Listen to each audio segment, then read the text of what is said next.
Hey there, feeling tired or low on energy? Let's fix that with a simple 3-day detox plan to cleanse your body and recharge. It's easy and natural, and you'll feel amazing.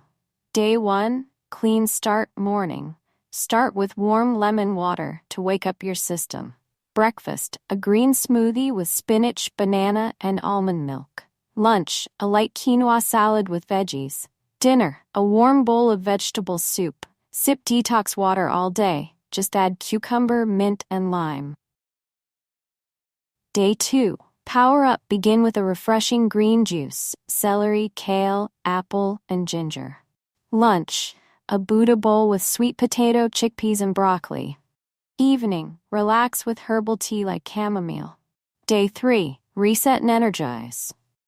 Morning, enjoy turmeric tea to reduce inflammation. Lunch, a light lentil soup. Evening, take a peaceful walk to end your detox right. And that's it. 3 days to a healthier, more energetic you. Ready to try it? Let me know in the comments. Don't forget to like, share, and subscribe for more healthy tips. See you next time.